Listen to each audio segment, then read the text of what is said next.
Hey everybody, and welcome back to my channel. So I'm sure you've heard about the new shooter Rogue Company that's currently in beta, and many of you are probably wondering if you should pick it up when it finally releases.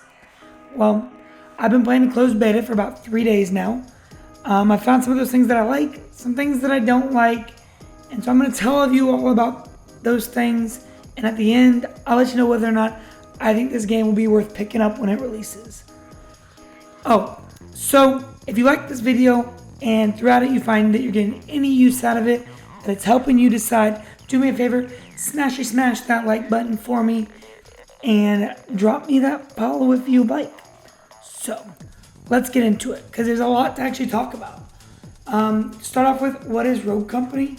If you don't know, Rogue Company is a tactical shooter that to me encompasses a lot of multiple facets, from tactical shooters and a lot of major battle royale titles, so like Fortnite, Apex Legends, things like that, which gives the game kind of this feel that results in like an Overwatch, CSGO, Fortnite baby. And what I mean by that is each rogue has a unique set of abilities and perks that change the gameplay, but it has kind of like graphics and hit markers of like a third-person shooter like Fortnite, but with like angles and the tactical capabilities of CSGO. The game, to me, has a pretty powerful game engine that even in closed beta, I found doesn't seem to have too many issues. I've located a few times that I've had some hitbox errors and things like that, but that's almost any game, and we can assume that the devs will have that worked out before the final launch. In terms of the actual gameplay itself, I love it. And I cannot say that enough. The maps funnel and create avenues of attack that causes like a non-stop action. Like, you don't go out and spend a lot of time running around these huge maps looking for people.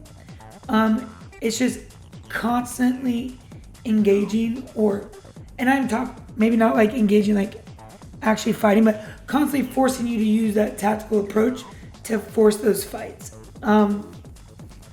Right now there's two game modes. Demolition, which is your typical, there's somebody has a bomb, there's a location, team plant bomb, other team stop team from planting bomb. And then you have strikeout, which is all about zone control. There's one central zone in the map that both teams fight over to control. When it comes down to the actual rogues and the maps, even though it's in beta, it actually reps significant 6 maps, with another one confirmed in the mid-August update. According to the devs at Hi-Rez, the map will be named Vice and is claiming to have the most electrifying visuals in the game thus far. So I am super excited for that. As of now, the game also has a staggering 13 rogues that you can choose to play from, but unfortunately no release date for any future rogues have been released. But I'm sure once they get the game rolled out and it's available to everybody and they start rolling down that way, more rogues will come. A huge thing for this game is that it has complete cross-play capability, meaning PS4, Xbox, PC, Switch, players can all play together.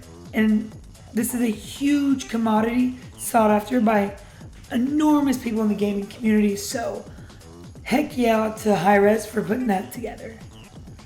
When it comes to things that I love about the game, the tactical integration aspect with the abilities of most battle royale ideas, so things like being down by enemies, revived by your team, abilities for each rogues, and even flying into the map. You get all of that while still being able to, you can switch from left-handed and right-handed shooting to be able to cut and work those angles, similarly to things like CSGO. And I love that about the game. Some things that I don't like, and probably my biggest issue with the game, is that the majority of the terrain just does not seem accessible.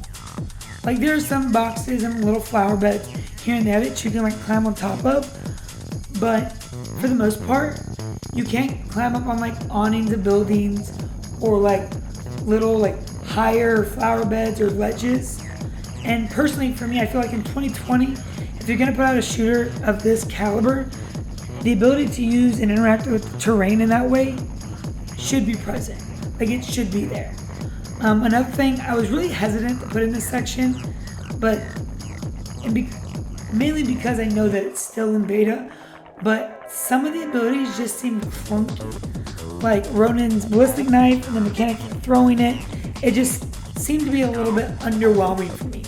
But remember, it's still in beta testing and some of those wrinkles will be ironed out.